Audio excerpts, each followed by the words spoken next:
Baik, terima kasih untuk kesempatan ini. Kita bersyukur kita boleh bersama-sama secara khusus saya ya boleh bertemu dengan Bapak Ibu saudara-saudara yang kekasih. Baik, saya diminta untuk menyampaikan firman Tuhan di bawah tema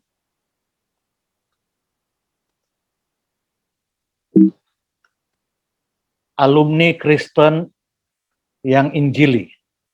Alumni Kristen yang Injili. Itu tema yang diminta untuk saya sampaikan. Ini temanya lumayan serius dipilih oleh pengurus ya.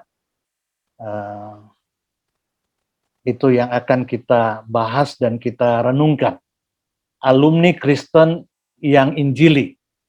Nah, saudara-saudara yang kekasih, semua gereja, semua denominasi ya bisa jadi akan mengklaim diri sebagai Injili ya. Karena Injili itu ya kata sifat ya, berasal dari kata Injil. Injil itu juga bisa berarti kabar baik, tetapi bisa berarti Alkitab. Karena kitab Injil seringkali dikenal seperti itu. Jadi wajarlah kalau semuanya mengklaim seperti itu ya, bahwa semua adalah Injili. Iya. Nah, untuk itu kita perlu memikirkan tema ini ya. Memang banyak definisi yang diberikan. Siapa dan apa itu Injili ya, banyak definisi. Tetapi saya setuju beranjak dari satu pendapat dari seorang sejarawan Kristen ya, yang bernama David Babington. Dia tidak memberikan definisi, tetapi dia memberikan 4 karakter ya, siapa yang dinamakan Injili tersebut. Nah, dia memberikan 4 karakter tersebut.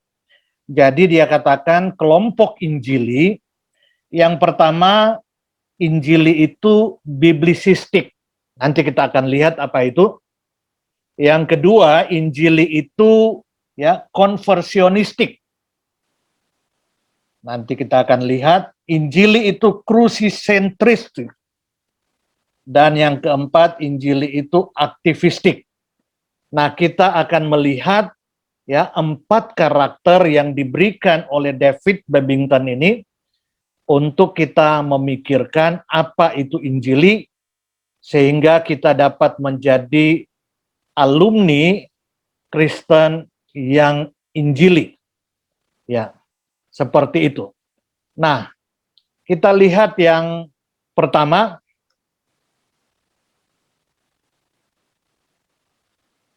Injili itu biblisistik, artinya biblisistik berarti Injili percaya akan kemutlakan Alkitab sebagai firman Allah dan standar mutlak dan tertinggi dalam kekristenan.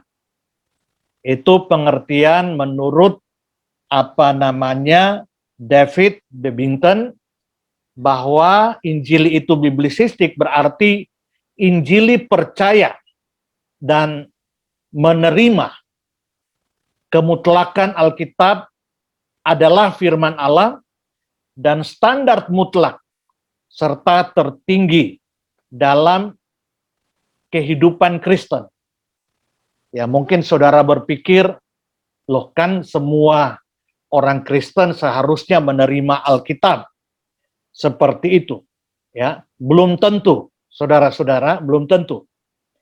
Paling tidak ada 3 sikap orang Kristen terhadap terhadap Alkitab. Ada 3 sikap orang Kristen terhadap Alkitab.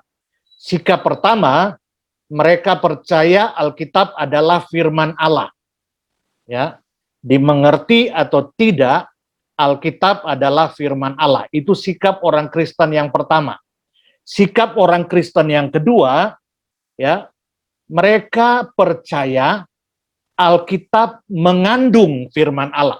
Jadi Alkitab bukan firman Allah, tapi Alkitab mengandung firman Allah. Berarti dalam Alkitab ada firman Allah, ada yang bukan firman Allah. Seperti itu. Jadi hanya mengandung firman Allah.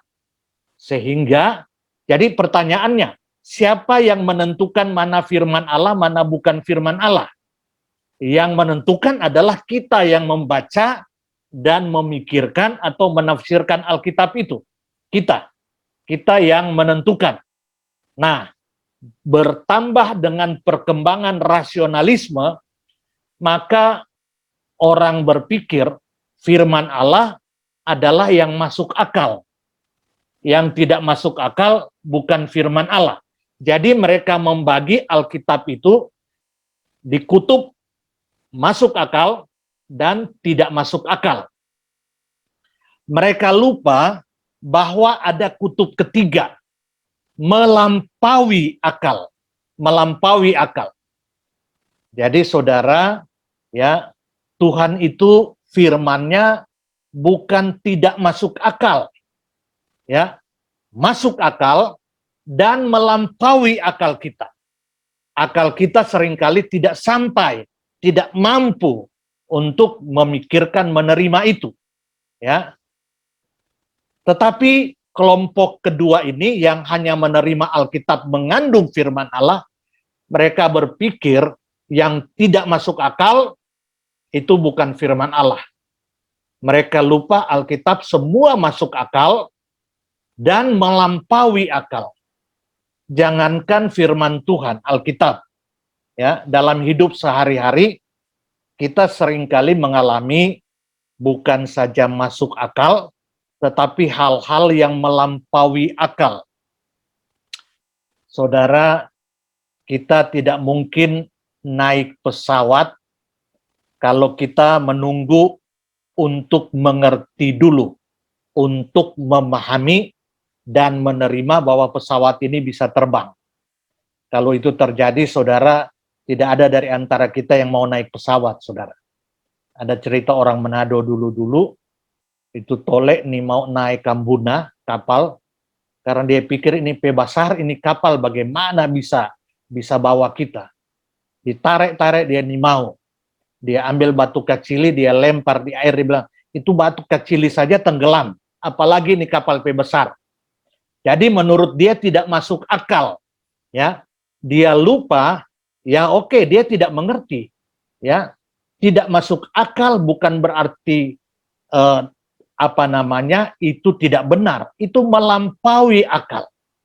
Ya, kita tidak mengerti bagaimana pesawat bisa terbang, ya, tetapi kita tidak bisa berkata tidak masuk akal pesawat itu terbang. Ya, saya tidak mengerti, tetapi saya melangkah karena saya percaya. Nah, jadi kelompok kedua ini tidak menerima ini. Dia katakan Alkitab mengandung firman Allah, ada yang firman Allah, ada yang bukan. Yang bukan firman Allah, yang tidak masuk di akal. Baru ada kelompok ketiga, kelompok yang tidak menerima Alkitab adalah firman Allah. Alkitab itu sama dengan buku-buku yang lain. Ya, jadi kalau di rak buku itu sama semua. Sama nilainya buku-buku tersebut. Ya. Jadi Alkitab itu relatif. Ya. Sama dengan semua agama, kitab agama lain dan seterusnya dan seterusnya. Ya. Saya tidak ingin membahas lebih jauh tentang hal itu, tapi itu ada 3 sikap orang Kristen terhadap Alkitab. Dan itu ada dalam kekristenan.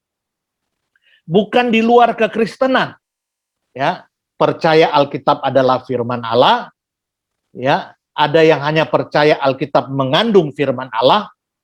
Ada yang tidak percaya Alkitab adalah firman Allah, atau minimal tidak percaya kemutlakan Alkitab. Seperti itu ada dalam kekristenan, dan itu mempengaruhi pendidikan teologi yang menghasilkan hamba-hamba Tuhan dan akhirnya mengajar jemaat. Nah, orang Injili itu percaya Alkitab adalah firman Allah, tolok ukur mutlak, ya, standar mutlak dan tertinggi dalam kekristenan. Orang Kristen seharusnya, ya, dalam semua aktivitas hidupnya dia mempertimbangkan apakah sesuai dengan firman, sesuai dengan Alkitab sebagai tolok ukur, sebagai standar tertinggi, seperti itu. Ini sebenarnya wajar, logis, saudara-saudara. Ya, kita saja kalau kita beli mobil, beli motor, ada manual book. Itu standar operasional daripada produk yang kita beli itu, apakah kita operasikan menurut manual pabriknya, penciptanya. Itu produk buatan manusia. Apalagi kita ini buatan Allah, ciptaan Allah, manualnya apa? Ya, kita menerima Alkitab, ya, sebagai manual dari pencipta kita, sehingga kita menerima Alkitab sebagai standar tertinggi dari kehidupan kita. Nah, ayat firman Tuhan, ya, yang bisa kita angkat untuk mendukung pandangan ini, itu dari Timotius 3 ayat 16. Di sana dikatakan, segala tulisan yang diilhamkan Allah memang bermanfaat untuk mengajar, untuk menyatakan kesalahan, untuk memperbaiki kelakuan, dan untuk mendidik orang dalam kebenaran. Saudara lihat, segala tulisan yang diilhamkan Allah. Kata diilhamkan Allah ini, ya, dalam bahasa lainnya itu berarti dinafaskan oleh Allah. Dinafaskan oleh Allah. Kalau itu dinafaskan oleh Allah, berarti itu dari Allah, berarti itu adalah firman Allah. Itu adalah firman Allah. Karena Alkitab itu, ya, tulisan yang diilhamkan, yang dinafaskan. Bahasa aslinya theopneustos, dinafaskan oleh Allah, oleh roh Allah. Sehingga semua penulis Alkitab itu dipimpin oleh roh Allah, oleh Allah sendiri. Seperti itu. Ya, sehingga menjadi standar kehidupan orang percaya, menjadi standar, menjadi tolok ukur. Itu ciri yang pertama dari seseorang yang menamakan diri sebagai Injili. Ya, dia percaya Alkitab adalah firman Allah, sehingga dikatakan Injili itu biblisistik. Ya, selalu berpusat pada Alkitab yang adalah firman Allah. Itu ciri yang pertama menurut sejarawan tadi. Ya. Yang kedua, kita lihat yang kedua, ya.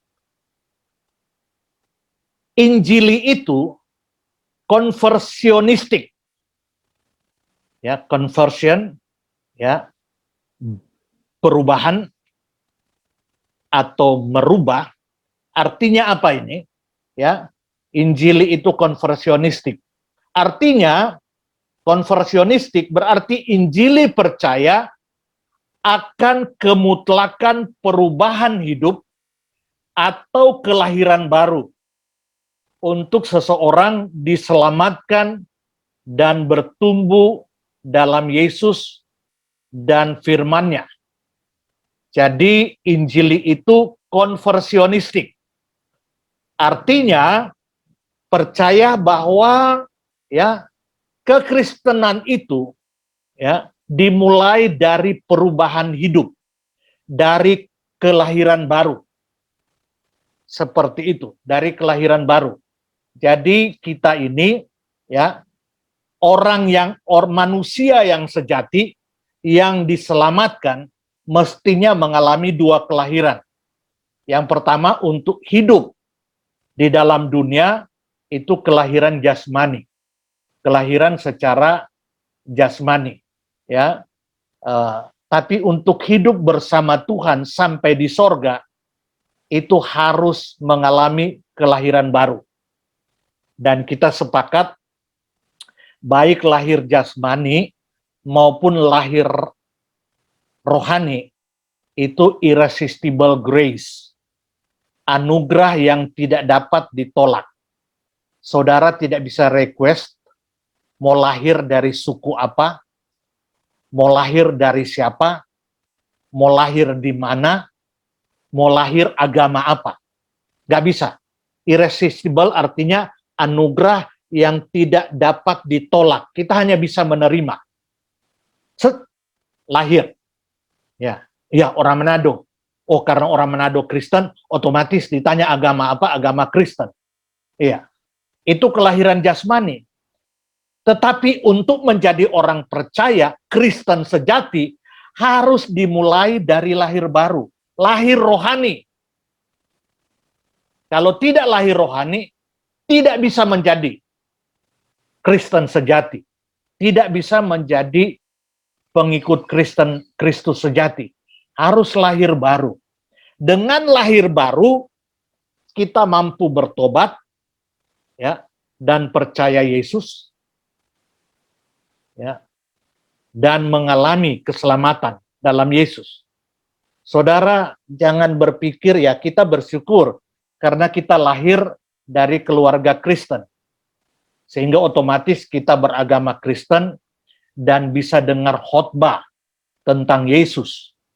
Tetapi pertanyaan, apakah kita mampu bertobat dan percaya Yesus? No way.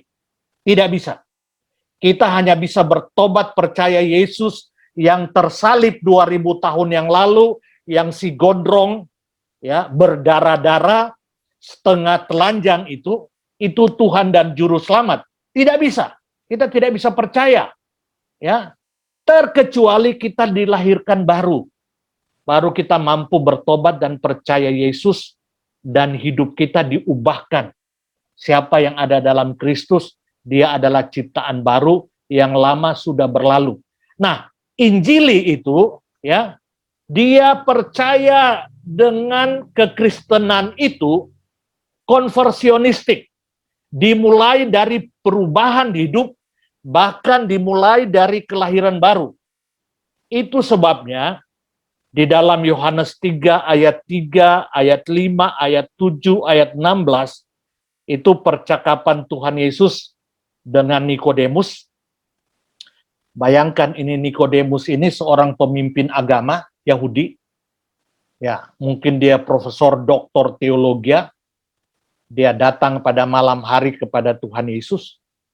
Dan di ayat 3, waktu dia bertanya, Tuhan Yesus menjawab katanya, "Aku berkata kepadamu, sesungguhnya jika seorang tidak dilahirkan kembali, ia tidak dapat melihat kerajaan Allah."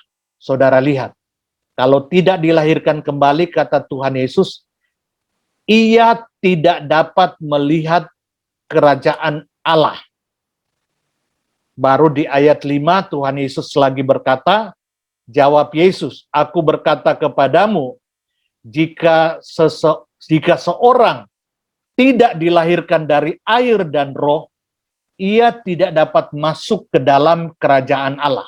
Lagi-lagi, kalau tidak dilahirkan kembali, tidak dapat masuk dalam kerajaan Allah. Tadi tidak dapat melihat, ini tidak dapat masuk. Nikodemus ini bereaksi, ya, bagaimana mungkin sudah tua begini mau masuk ke dalam rahim ibu? Dia hanya punya perbendaharaan, punya konsep lahir jasmani.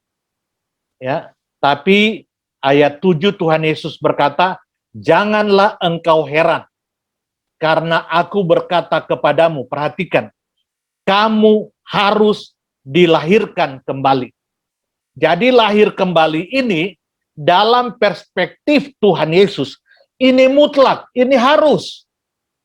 Tidak lahir kembali, tidak dapat melihat kerajaan Allah, tidak dapat masuk kerajaan Allah. Dengan lahir kembali, seseorang mampu menerima Yesus, mampu percaya Yesus, mampu bertobat. Ya, itu sebabnya di ayat 16 muncul pernyataan Tuhan Yesus, kelanjutan dari ayat 357. Karena begitu besar kasih Allah akan dunia ini, sehingga ia telah mengaruniakan anaknya yang tunggal, supaya setiap orang yang percaya kepadanya tidak binasa, melainkan beroleh hidup yang kekal.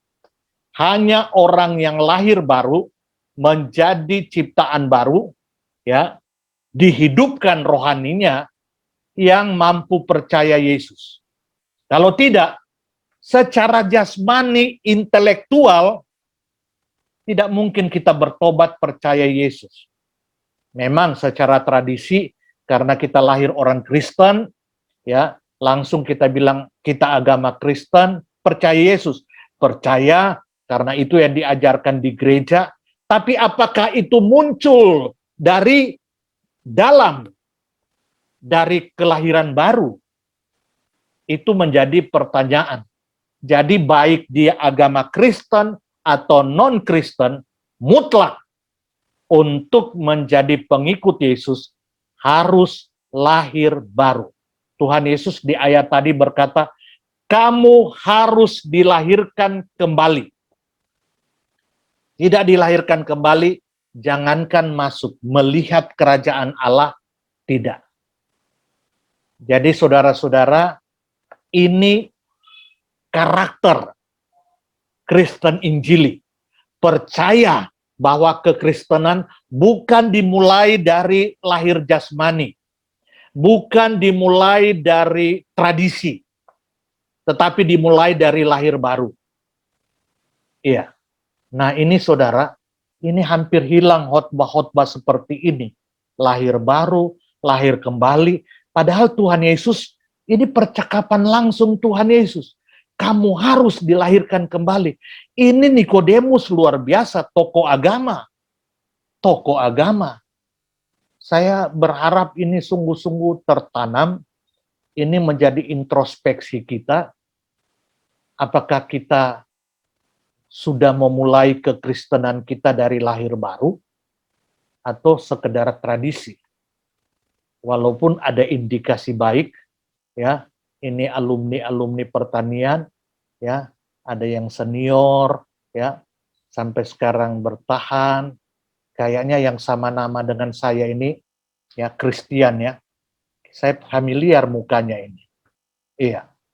Ya, ini aktif juga saya pikir di di BKK dulu, ya, aktif, ya. Ya, puji Tuhan masih bisa bertahan, berarti ada tanda-tanda baik, ya. Berarti pernah mengalami, ya, mengalami kelahiran baru sehingga terjadi radikalitas hidup, ya. Ya mau tidak mau ada rasa lapar dan haus akan hal-hal yang berbau rohani. Saudara, kalau seorang anak lahir keluar dari rahim ibunya, ya, dia menangis, itu tandanya dia lahir hidup. Ya, kalau dia diam, wah ini tidak ada suara, ini hati-hati, bahaya ini. Ya, jangan-jangan ada masalah atau jangan-jangan sudah mati dari dalam perut. Ada yang terjadi seperti itu. Ya, oleh sebab itu kadang-kadang perawat, bidan atau dokter langsung memukul-mukul untuk membuat dia bereaksi. Itu tanda kehidupan.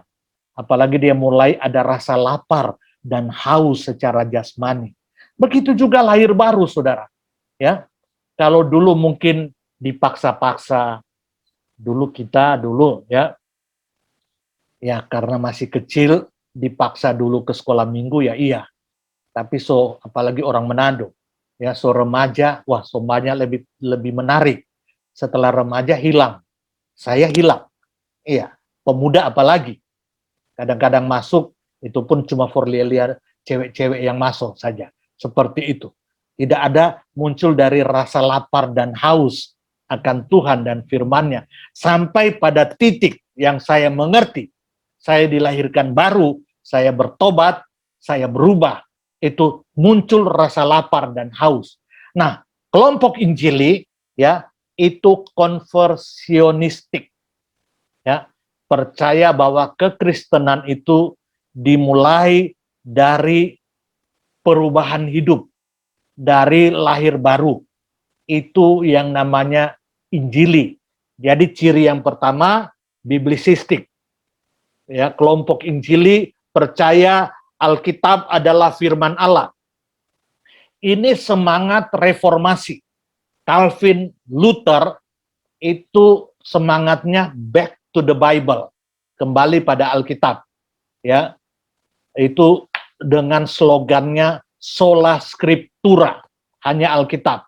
Baru yang kedua, ya, konversionistik. Percaya bahwa kekristenan itu dimulai dari lahir baru. Kita senang di Minahasa ini mayoritas Kristen. Ya, waktu kita tinggalkan Manado, ya kita sekarang bertepatan jadi ketua Sekolah Tinggi Teologi di Batam. Ya, setelah menyelesaikan S2 dan S3, saya menekuni dunia pendidikan. Seperti itu, dan ini sudah periode kedua, periode terakhir sebagai pimpinan Sekolah Tinggi Teologi, seperti itu. Ya, kita bersyukur di Minahasa, kekristenan luar biasa semarak, tapi pertanyaannya, dari sekian banyak kekristenan, ya, berapa banyak yang sudah lahir baru? Kalau tidak ada beda dengan orang berkepercayaan lain, beragama lain, saudara. Tidak ada beda. Ya, dulu sebelum kita tinggalkan Manado, saudara, kita belum tahu itu sapaan. Shalom, dibalas damai di hati. Baru shalom. Wah, jadi kita kadang-kadang pulang sekarang, kita shalom, kita balas shalom. Karena dulu kita seperti itu. Ya, bagus. Cuma itu saya tidak alami dulu. Saya kaget, oh, so begini dan sekarang. Seperti itu. Iya. Tetapi oke, ya, pertanyaannya berapa banyak yang lahir baru? Ini saya seringkali bilang, seharusnya Manado, Minahasa, yang mayoritas Kristen, seharusnya menjadi beacon, mercusuar, menjadi terang. Mestinya orang belajar anti korupsi di Sulawesi Utara. Mestinya orang belajar, ya, pengembangan ilmu pengetahuan itu di Unsrat. Menjadi beacon, menjadi mercusuar dunia. Orang studi banding semua di sini. Mengapa? Karena ada Yesus, ada lahir baru. Ya. Ada moralitas tinggi. Ya. Saya sedih kalau apalagi ke Batam, saudara. Mungkin sekaligus mau pasiar di Singapura. Karena kalau ke Singapura itu dari Torang itu sebelum pandemi cuma 45 menit. Ya, tiketnya 230.000 pulang balik. Jadi mau minum kopi, ya bisa ke sana, balik ulang. Ya, seperti itu. Ya, seringkali banyak tamu bilang studi banding ke Batam. Padahal cuma mau pasiar di Singapura. Ya.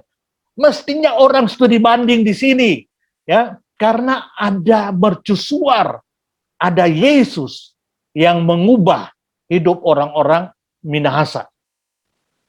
Apalagi gereja mayoritas di sini menamakan diri sebagai Injili. Seperti itu. Mestinya ciri Injili itu ada. Jadi itu yang kedua, Injili itu konversionistik. Percaya bahwa kekristenan itu dimulai dari perubahan hidup, kelahiran baru, sehingga mampu bertobat, sadar dosa. Kalau dulu tidak lahir baru, kita tidak sadar dosa. Dulu kita pikir rinduan jadi orang kaya, yang punya banyak cewek. Cuma itu, saudara. Iya. Itu orang berdosa kerinduan, cita-cita, saudara. Orang berdosa, cita-cita. Ya, seperti itu, saudara. Setelah Tuhan jamah kita, rubah kita, wah lain lagi. Berubah. Ya, kalau ada lagu sekolah minggu, ya, apa yang dicari orang itu duit atau apalah itu, ya, apa yang dicari Tuhan, ya itu berubah seperti itu, ya. Jadi itu yang kedua. Sekarang ciri yang ketiga dari Injili. Yang ketiga, Injili itu krusisentristik. Ya, krusi itu salib artinya, ya. Jadi artinya Injili itu berpusatkan pada salib Kristus. Berpusatkan pada Kristus dan karya penebusannya. Ya, seperti itu. Jadi ya, krusisentristik berarti Injili percaya akan kemutlakan Kristus dan karya salibnya sebagai jalan keselamatan satu-satunya. Bukan jalan keselamatan, bukan salah satu jalan keselamatan, tapi satu-satunya jalan keselamatan. Kristus dan salibnya atau dan penebusannya, seperti itu. Itu jelas, ya. Petrus berkata, dan keselamatan tidak ada di dalam siapapun juga, tidak ada di dalam siapapun juga, selain di dalam Dia. Sebab di bawah kolong langit ini tidak ada nama lain yang diberikan kepada manusia yang olehnya kita diselamatkan. Baru ayat yang terkenal, akulah jalan dan kebenaran dan hidup. Tidak ada seorang pun yang datang kepada Bapa kalau tidak melalui aku. Jadi saudara, Injili itu ya krusisentristik, berpusat pada Yesus dan salibnya sebagai satu-satunya Tuhan dan Juru Selamat. Itu orang Injili. Bukan salah satu Juru Selamat. Satu-satunya. Saudara, menyedihkan di dalam kekristenan sekarang ini, saudara, ya, Yesus Kristus sudah bukan lagi satu-satunya Tuhan dan Juru Selamat. Nanti kalau banyak orang Kristen dengar seperti ini, kalau kita percaya Yesus sebagai Tuhan dan Juru Selamat, mereka akan bilang itu arogan, itu kampungan, itu tidak pluralis seperti itu. Ya, sebenarnya salah kaprah kalau dibilang ya kita bukan pluralis, kita diversity, ya, diversity, ya. Saudara lihat kalau Bhinneka Tunggal Ika itu diterjemahkan ya unity in diversity, ya, bersatu dalam keperbedaan, bukan bersatu in pluralistik, tapi diversity. Diversity mutlak berbeda. Kalau pluralistik, ya, belum tentu berbeda. Kita tahu kalau singular dan plural, ya, satu pena itu one pen, dua pena, 5 pena, 2 pens, 5 pens. Tetapi tetap pena yang sama. Tapi tetap pena sama. Ada 5 pena, tapi sama. Nah, pluralisme seperti itu. Hanya berbicara kejamakan, bukan keragaman. Jadi ada sekian banyak agama, umpamanya ada 5 agama, ya, tapi sebenarnya sama. Nggak ada bedanya. Agama A sama dengan agama B, B sama dengan C, D sama. Hanya plural. Hanya lebih satu agama, tapi esensinya sama. Itu plural. Jamak. Tapi kalau diversity, itu mutlak beragam. Ya, kita percaya unity in diversity Indonesia, bukan unity in pluralistik, ya, seperti itu. Jadi Kita percaya, Injili percaya, Yesus adalah satu-satunya Tuhan dan Juru Selamat. Tidak ada jalan lain. Mengapa? Karena masalah manusia dengan Allah adalah masalah dosa dan hukuman dosa. Siapa bisa selesaikan dosanya? Siapa bisa selesaikan hukuman dosa? Upah dosa itu maut, berpuncak sampai neraka. Siapa yang bisa bayar? Siapa? Tidak ada satupun. Tidak ada seorang pun yang tidak berdosa. Semua berdosa. Upah dosa maut. Siapa yang bisa bayar upah dosa?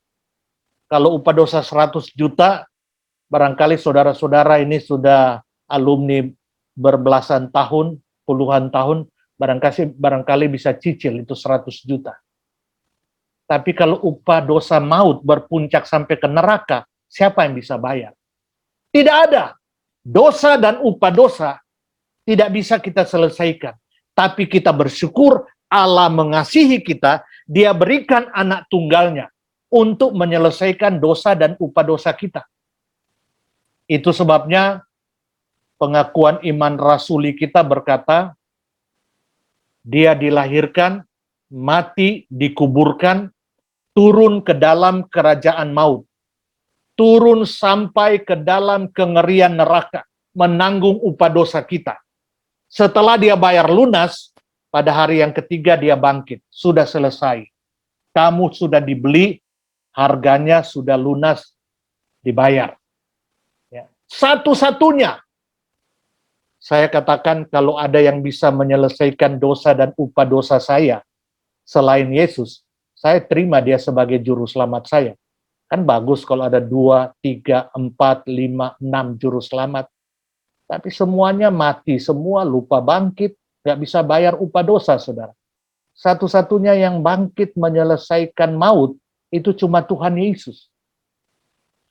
Jadi, Injili percaya ya pada Yesus sebagai satu-satunya Tuhan dan Juru Selamat. Sekarang ini saudara jangan kaget kalau bertemu dengan banyak pendeta sudah tidak percaya lagi dengan Alkitab adalah firman Allah, itu yang pertama. Sudah tidak percaya lagi dengan doktrin kekristenan harus mulai dari lahir baru, nggak percaya lagi. Apalagi sudah nggak percaya bahwa Yesus sebagai satu-satunya Tuhan dan Juru Selamat. Sombong itu, arogan itu, kampungan itu. Yesus hanya salah satu dari sekian banyak keselamatan. Ada Kristus di agama lain. Cuma Kristus di sana namanya bukan Yesus. Namanya si A, si B, si C, si D dalam semua agama itu. Oh, mengerikan saudara kekristenan sekarang. Mengerikan. Ya.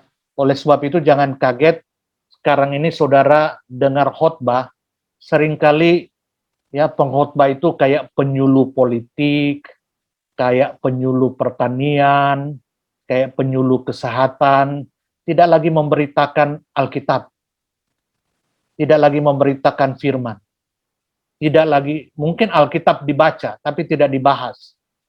Ya, tidak lagi membahas lahir baru, tidak lagi membahas Yesus sebagai Tuhan dan Juru Selamat, seperti itu. Tidak. Soalnya tidak ada beda dengan penyuluh-penyuluh lain. Ya, maaf kalau saya bicara begini, karena ini konsekuensi saudara pilih tema ini.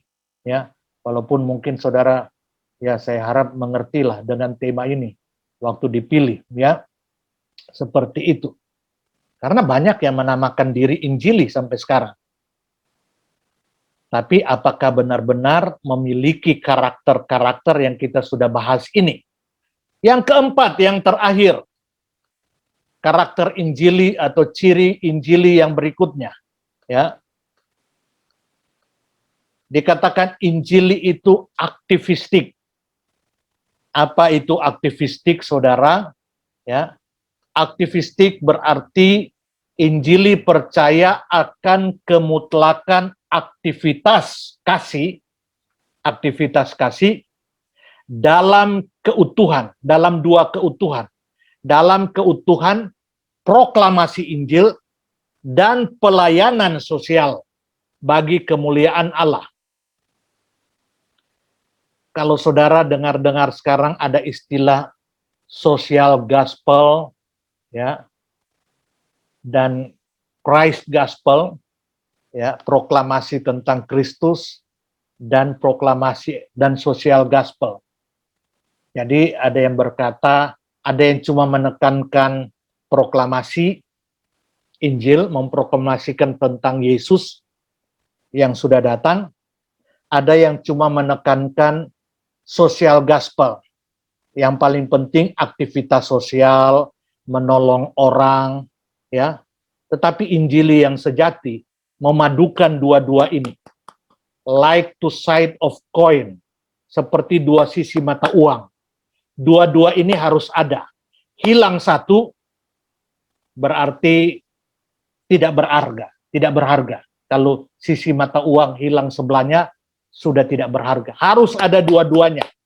Proklamasi Injil dan aktivitas sosial seperti itu. Harus ada.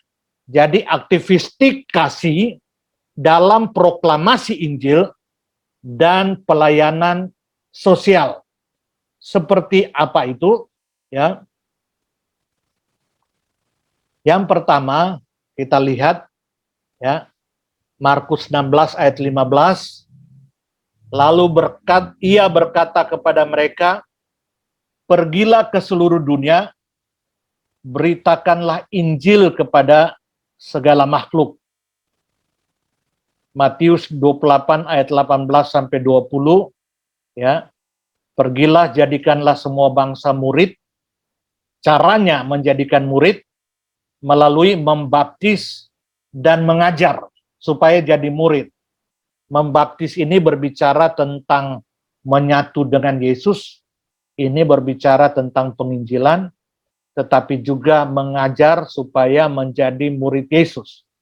Matius 24 ayat 14, Injil Kerajaan Allah harus menjadi kesaksian bagi semua bangsa. Kata bangsa di situ dari kata etnis, ya. Baru tibalah kesudahannya. Jadi di sini kemutlakan pemberitaan Injil. Tapi juga ada perintah yang lain. Beranak cuculah, bertambah banyak, penuhilah bumi, dan taklukkanlah itu. Saudara lihat, ada perintah beranak cucu, bertambah banyak. Kalau dalam bahasa, dalam ilmu bahasa, ya, kata beranak cucu dan bertambah banyak itu objek antara. Objek utamanya beranak cucu, bertambah banyak, penuhi bumi, itu objek antara. Objek utamanya adalah taklukkanlah itu. Jadi ini perintah menaklukkan bumi. Artinya apa? Ini perintah bekerja. Perintah bekerja ini biasa dikenal dengan istilah mandat budaya. Kita perlu menaklukkan semua kerja. Orang percaya haruslah orang yang beretos kerja tinggi. Orang Injili haruslah orang yang beretos kerja tinggi. Menaklukkan semua aspek budaya. Kata budaya itu terdiri dari budi dan daya. Budi itu akal, daya itu kekuatan. Jadi mengerahkan seluruh akal dan kekuatan untuk menaklukkan dunia. Bekerja menaklukkan dunia. Menaklukkan dunia medis, menaklukkan dunia pendidikan, menaklukkan dunia politik, menaklukkan dunia bisnis, menaklukkan dunia pertanian, supaya semua sistem kerja ini ditaklukkan untuk dibawa memuliakan Tuhan. Untuk dibawa memuliakan Tuhan. Seperti itu. Jadi, ya, saudara tahu, dulu Eropa itu saudara barbar. Saudara kalau nonton film-film bagaimana Eropa zaman dulu, itu barbar. Tapi pada waktu Injil masuk ke Eropa, saudara, Eropa menjadi luar biasa, menjadi unggul. Ya, mereka berhasil menaklukkan dunia, sehingga budaya-budaya apapun juga itu berkembang dan memakmurkan rakyat Eropa. Terus selanjutnya ke Amerika, terus ke mana-mana, saudara. Ya, karena ada usaha menaklukkan dunia. Nah, mestinya itu yang saya katakan, ya, mestinya Sulawesi Utara menjadi mercusuar penaklukan dunia. Mestinya Fakultas Pertanian itu menjadi mercusuar, ya, ilmu pertanian dunia, karena ada Yesus di sini. Ada ketaatan menaklukkan dunia pertanian. Ya, mestinya Fakultas Kedokteran itu menjadi mercusuar ilmu kedokteran, sehingga saudara kalau orang mau cari pertolongan, saudara, ya, mereka cari itu dokter-dokter dari Unsrat, saudara, karena mereka menaklukkan dunia kedokteran luar biasa. Karena ada firman, taklukkanlah bumi. Jadi yang pertama memberitakan Injil, yang kedua bekerja keras menaklukkan bumi, seperti itu. Dan yang berikut ada kebajikan kasih. Ada kebajikan kasih. Ada kasih, saudara, yang siap menolong siapapun juga. Ya, saudara tahu ada perintah, kasihilah Tuhan Allahmu, kasihilah sesamamu, kasihilah dirimu sendiri. Dan kalau saudara lihat dari ayat-ayat paralel, itu kasih kepada Tuhan, sesama, dan diri sendiri harus sama, dan harus dilakukan dengan segenap hati, segenap jiwa, segenap akal budi, segenap kekuatan. Jadi ada kehidupan kasih. Itu ciri orang Injili. Itu sebabnya, saudara, Tuhan Yesus pernah berkata di dalam Matius 25 ayat 34 sampai 46, Tuhan Yesus mengatakan pada akhir zaman itu, ya, orang-orang kambing dan domba akan berkumpul sebelah kiri dan kanan, dan dia akan berkata, ya, pada waktu aku sakit, kamu tidak datang menolongku, pada waktu aku susah, pada waktu aku di penjara, ya, murid-murid atau orang-orang yang di sebelah itu bertanya, kapan engkau di penjara? Kapan engkau sakit, Tuhan Yesus? Kapan? Tuhan Yesus katakan, apapun yang kamu lakukan dari antara mereka yang kecil, yang menderita ini, kamu lakukan untuk aku. Jadi Tuhan Yesus mengidentikan diri dengan penderitaan.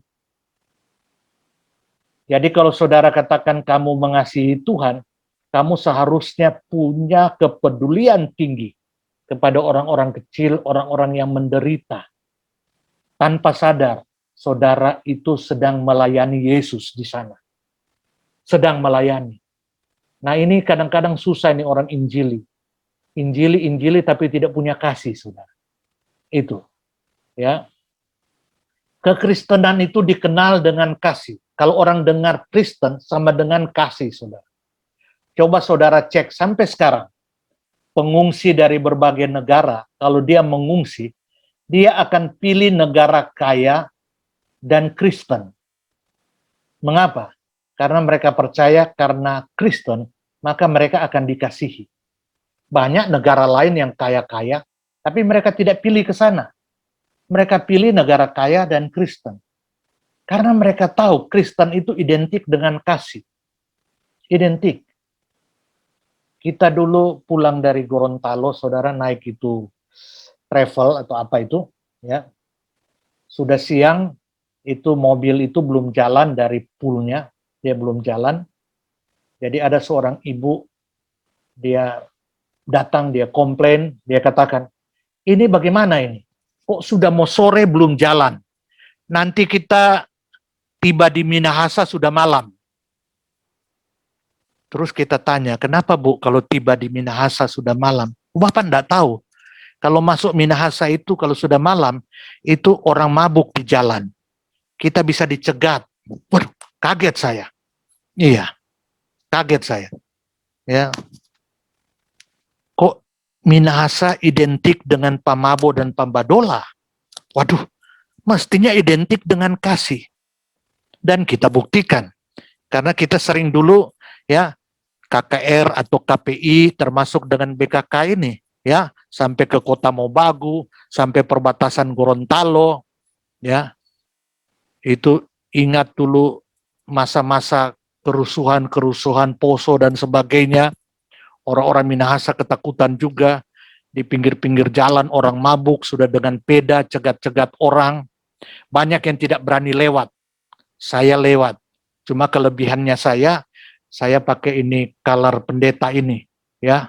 Jadi pas buka kaca, orang dempeda, kita bilang, bisa pendeta lewat, minta izin, oh Pak Pendeta lewat. Tapi itu karena konteks kerusuhan, ya.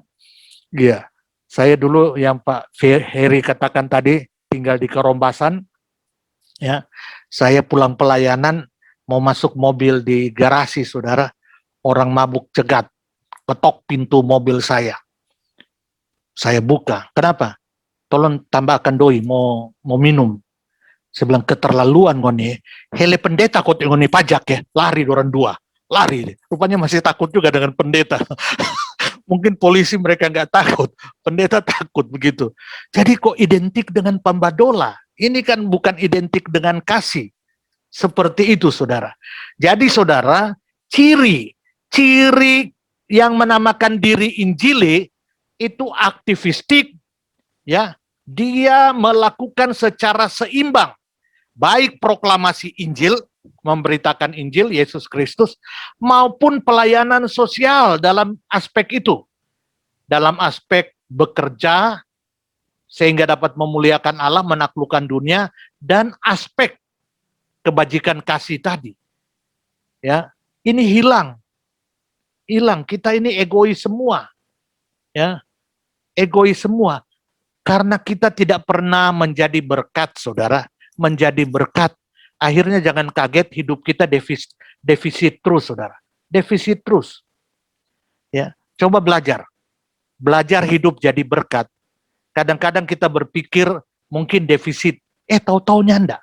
Tahu-tahu justru bertambah-tambah. Iya, pikir akan berkekurangan. Ya, saya ingat dulu saya ada KKR dulu, waktu saya ikut KKR zaman dulu, ya, uang saya di dompet itu 50.000 satu lembar. Waktu dikumpul persembahan kita bergumul, tinggal satu lembar 50.000 ini. Bagaimana nih, mau kasih enggak ini? Akhirnya walaupun dengan berat hati, enggak, saya harus kasih. Kan ikut Tuhan kan harus menyangkal diri, kasih. Ya. Saya pikir saya akan, tahu-tahu Tuhan buka jalan. Jangan takut untuk melakukan aktivitas kasih. Kadang-kadang kalau kita tidak menjadi saluran berkat, justru berkat itu akan menghancurkan kita.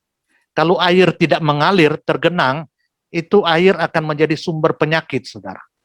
Defisit terus, berkelahi terus, karena tidak menjadi berkat kasih. Seperti itu. Jadi, saudara-saudara, ini ciri keempat dari kelompok Injili, ya, aktivistik, ya, melakukan kegiatan kasih secara seimbang melalui proklamasi Injil. Sekarang saudara bilang menginjil, tapi tidak jelas apa sih Injil itu dan apa sih menginjil itu. Kadang-kadang kita berpikir mendoakan orang sudah menginjil. Tidak. Menginjil artinya memberitakan Yesus sebagai satu-satunya Tuhan dan Juru Selamat. Iya. Dalam segala konteks. Iya. Baru melakukan aktivitas sosial secara seimbang.